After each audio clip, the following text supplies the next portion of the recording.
Еве сме пред Македонската опера и балет, каде што вечерва ќе биде отворено 38-то издание на Скопскиот джез фестивал. Време е за джез во Скопје. Секогаш кога ќе дојде овој дел од годината, подготвени сме на некој начин дека ќе уживаме во редовно убава музичка програма.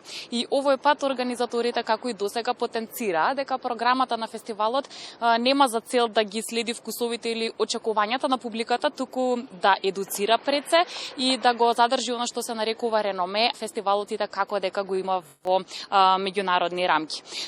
Доста голем број на звезди и звучни музички имиња и годинава ќе ги имаме во Скопје, но малку повеќе и за отварањето, а и за целата програма. Разговарам во овој дневник со мојот соговорник, првиот човек на Скопскиот джез фестивал, господинот Оливер Белопета. Добре ни дојдовте во дневникот. Јас верувам дека сме вистински подготвени за старт на уште едно издание на Скопје джез фестивал. Дека сме подготвени. Нашето отварање инаку малку се загреавме и вчера со некои 12 еден документарен филм и еден концерт.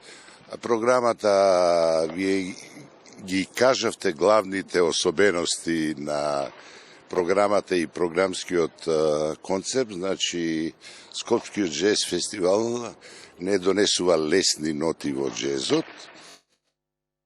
Тоа го оставаме за другите и за во сите жанри, кои прават концерти во Скопје.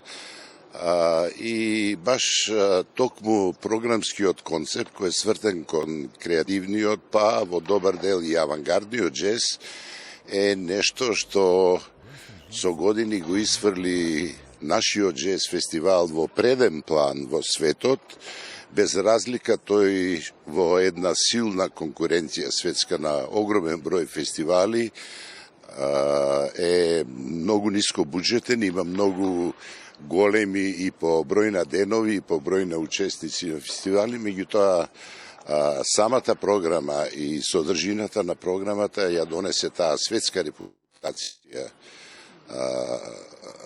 за Скопјиот джез фестивал, подпомогнато и со добриот дизајн, но ова се разбира се не значи дека ние немаме публика, имаме публика, така да која ја практично поддржува ваквата ориентација на фестивалот.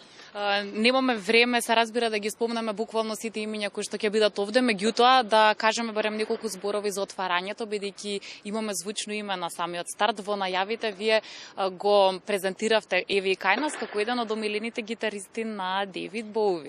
Добро, тој е Девид Торн, кој не е познат само по соработката со Боуи, туку веќе има за себе фантастично големо искуство во работа и на филмска музика и со многу други исто големи музички имиња. Во секој случај треба да се каже дека годинава фестивалот има еден програмски концепт, тоа е одбележувањето на 50 години од основањето и првото седе на германската дискографска куќа ECM Records, и фокусот практично програмски кој одговара на концептот на фестивалот е посветен на ECM, од кого добивме засебна лиценца, и ова е практично во цела југоисточна Европа единствен фестивал кој има таа привилегија да му е дадено да направи еден таков фокус, така да ќе доминира музиката на ECM.